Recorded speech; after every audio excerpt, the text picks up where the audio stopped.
Let's share screen here. All right, so got a few kudos today to show.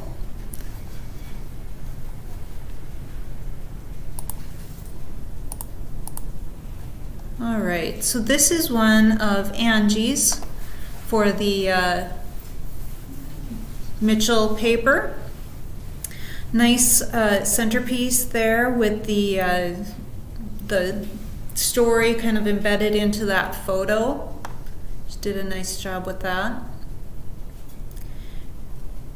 Nice dominant head. And we've got some, looks like we've got a story and sidebar down at the bottom of the page there as well. And so she's got the photo breaking those two items up, so that works nicely. So, nice work, Angie. Here's one of Wilmer's. This one was done by Tim. And a nice outdoors page. And I like how he's got the photos numbered here with little shotgun shells numbering the photos. Very nice. And just a nice pull of color throughout the page here. And nice cutout of the gun there as well. And almost like a little breakout box there for the cut lines for the story. So nice work, Tim. Nice package there. Here is a Duluth page. This is one of Brandon's. And nice looking hockey centerpiece right at the top. And then we've got football down below. Nice little breakout box here at the bottom with the If You Go information. And a nice little teaser at the top there with the hockey information there. Oops. I don't know if I can make this. No. All right. This is a page by Anthony for Dickinson. And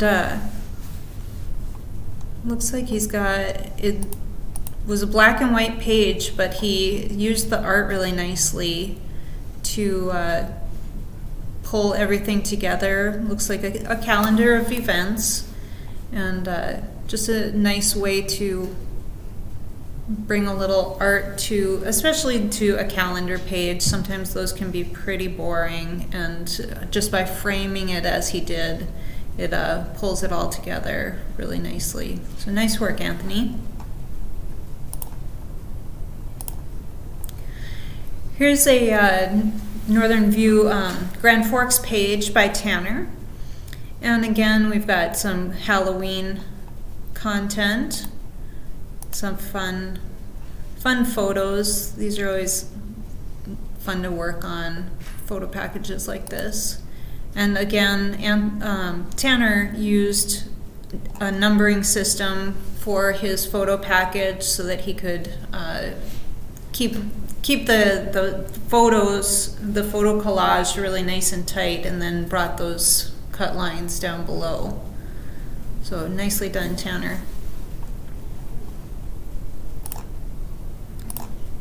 And here's a great one by Bob. Nice cutout here, and he pulled this whole package together. Just a nice bit of a shaded box behind the C piece column there, and then down page we've got almost another little centerpiece there. He's got that nice little shaded box in that middle story. So it was a nice way of breaking things up on the page.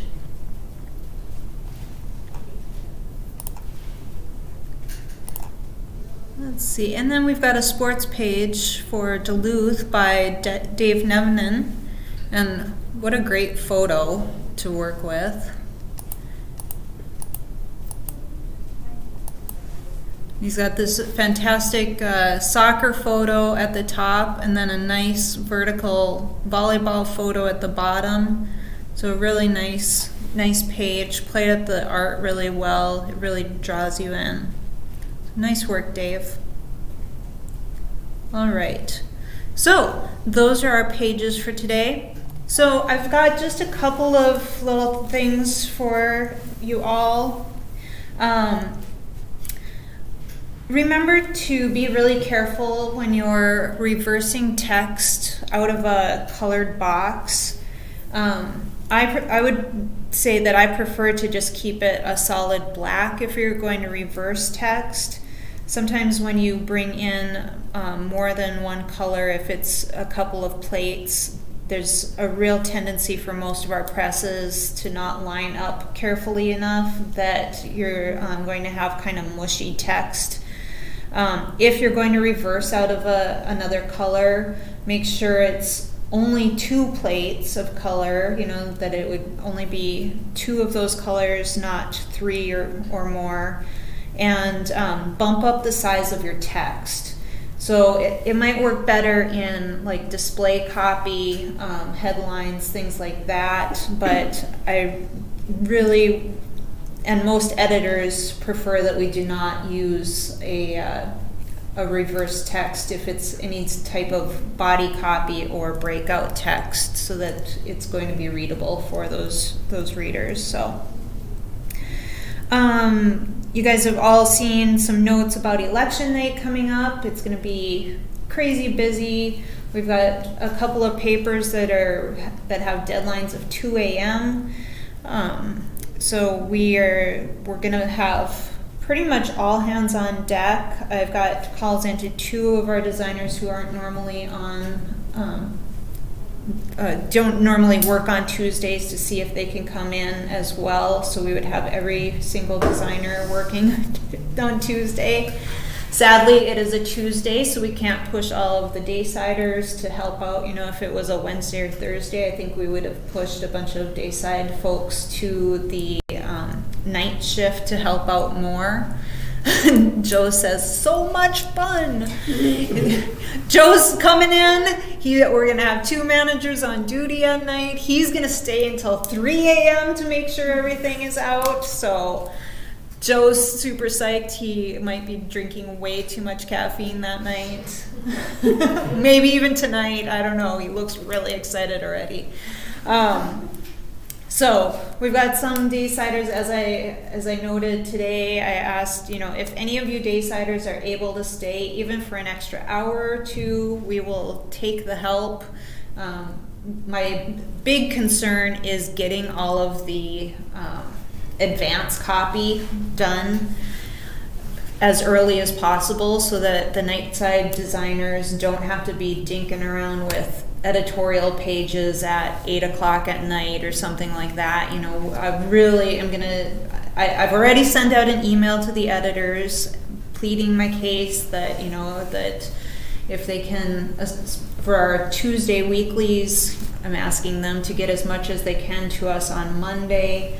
For the dailies on Tuesday, I've asked them to have all of their advance copy, all of the non-election news, non-sports items to be into us by 3 p.m. So I'm hoping that we Daysiders can knock out those sorts of pages so you Nightsiders don't have to worry about them. And then my other big concern is that we typically on Tuesday nights have some of those lingering weeklies that have to go out first thing on Wednesday mornings, and so we're hoping to get a lot of those taken care of before the Dayside folks leave as well. So we're going to have some papers, some of our weeklies will be holding just their cover and 1 jump page so that they can get the final election stuff in, but there's only, I think, 3 or 4 of those, so it won't be too overwhelming, and hopefully, like I said, we'll have kind of those weeklies pretty well knocked out so that the night crew can just focus on those dailies, because you'll have plenty of work to do just with those. So we got word this week that we will finally be bringing on the Superior Telegram, which is the last newspaper of the entire company that we are not designing. The Superior has a different union than Duluth has, and so it took a while to work through the union contracts and stuff with them. But we got word this week that everything is signed, and so we are going to bring on Superior. They're a twice a week paper based out of Duluth, and they go to press on Monday and Thursdays at 6:30 p.m. So I think it's going to work really, really well into our daily work schedule. Luckily it's not a Tuesday and Friday, so I'm super psyched about that. It fills in some of that time that we're just a little bit slower anyway, so I think it'll work out well. And with that, we are also getting a new designer. Their designer, Mary Cairns, she's got an S at the end, but I'm not positive if it's silent or not. So Mary will be joining our group.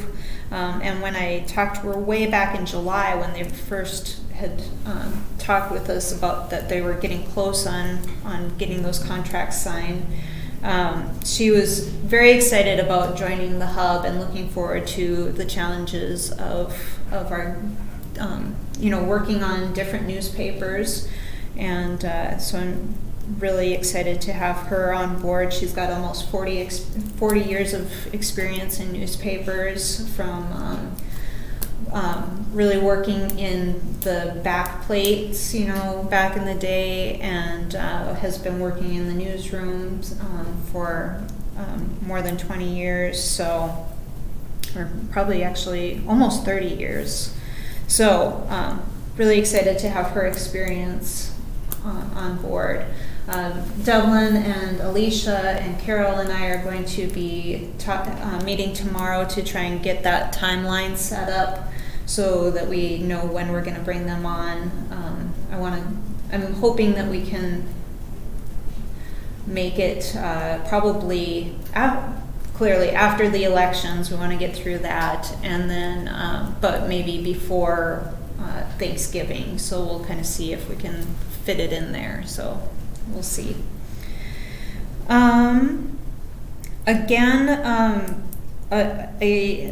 Requesting that when you guys are sending off a resend of a page, please be sure to make it really clear whether it was an editor request for a change on a page, or if it was something that we missed, if we didn't read the budget right, or we introduced an error on a page and the editors caught it.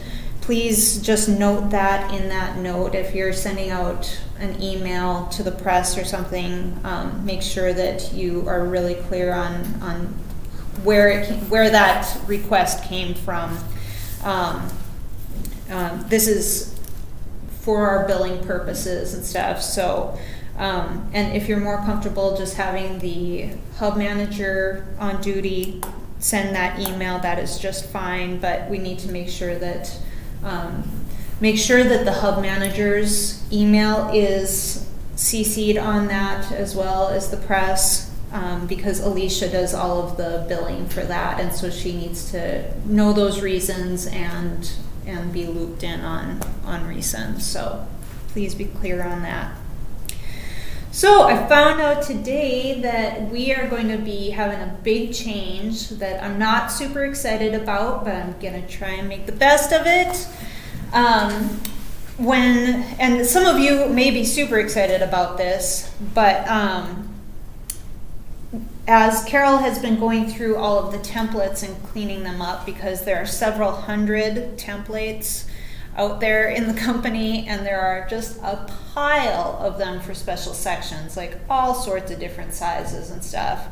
So she's been trying to go through all of those, but she's seen a lot of inconsistencies with the measurements, whether they're picas or inches.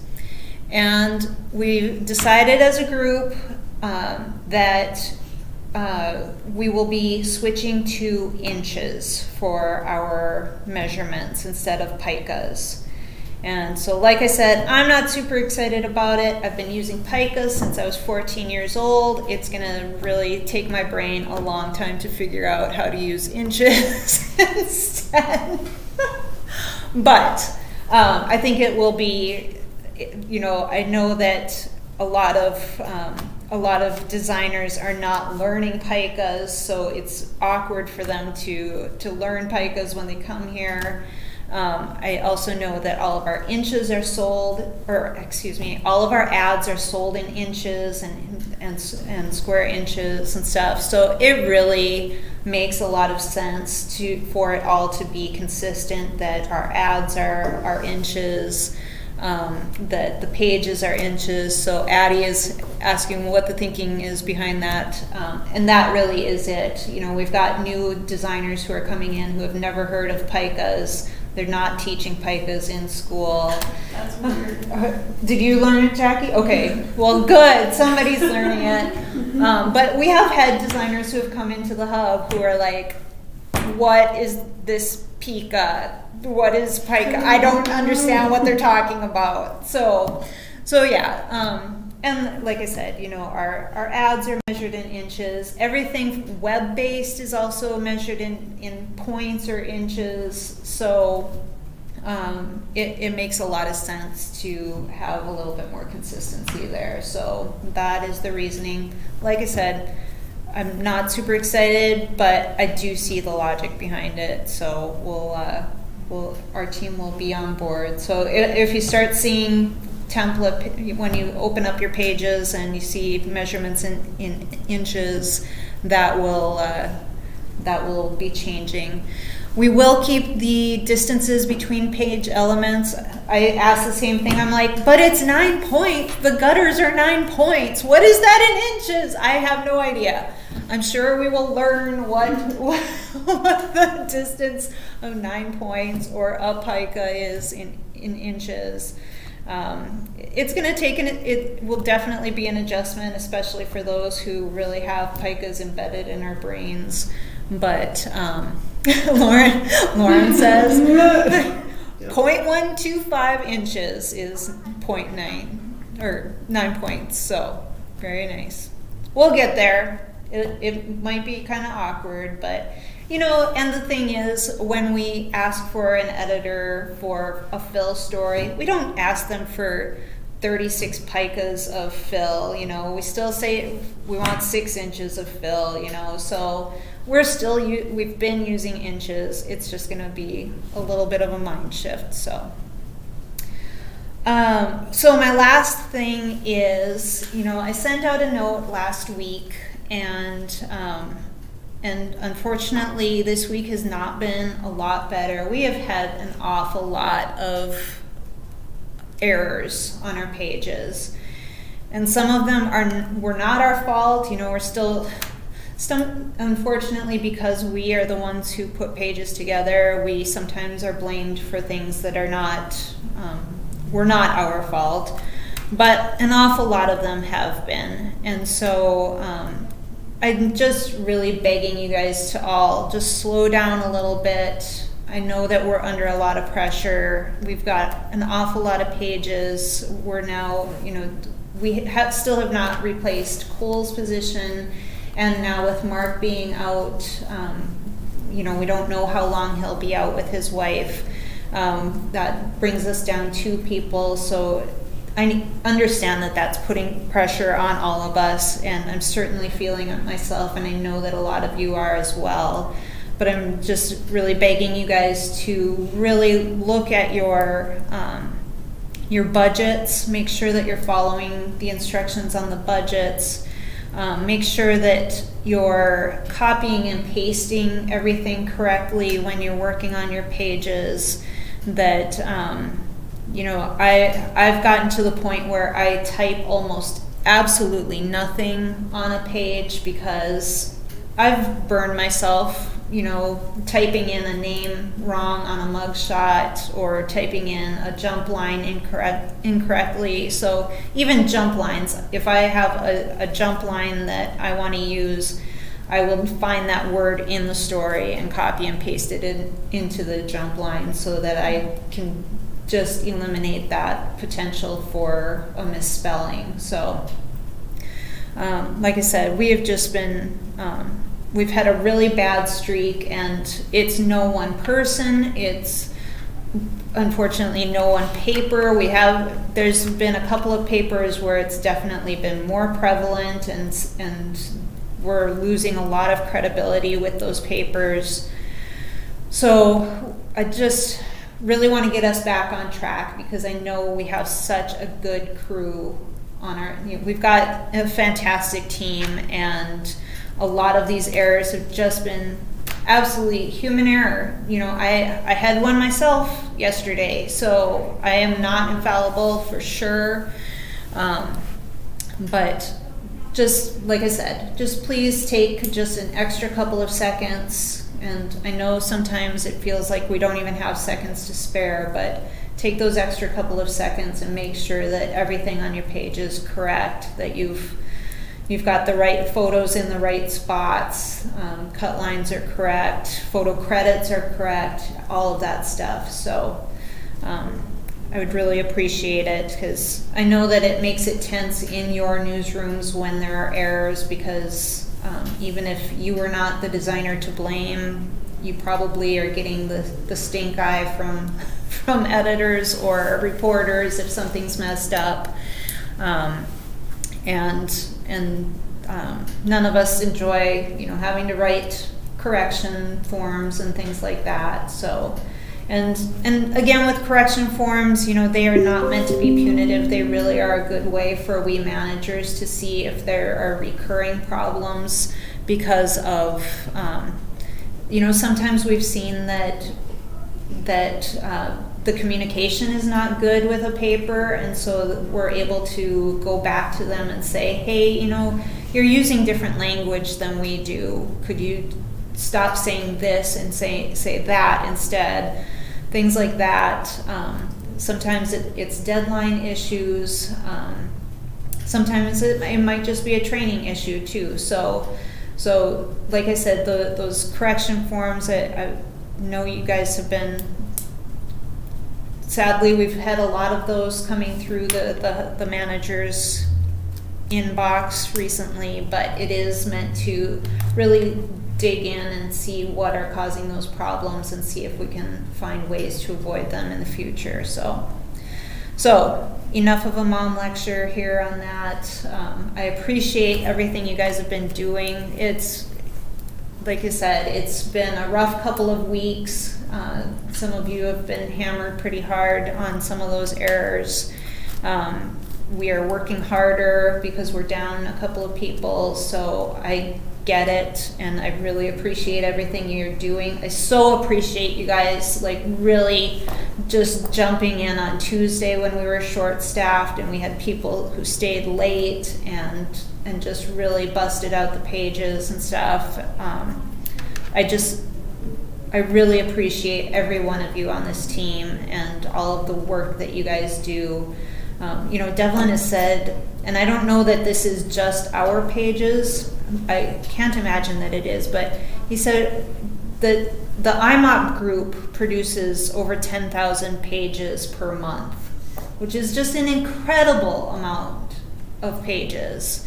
And I suspect that's special sections and things like that as well, but I mean, gosh, it's just astounding. And I know that some of you have had some really high page loads during some of your shifts recently, and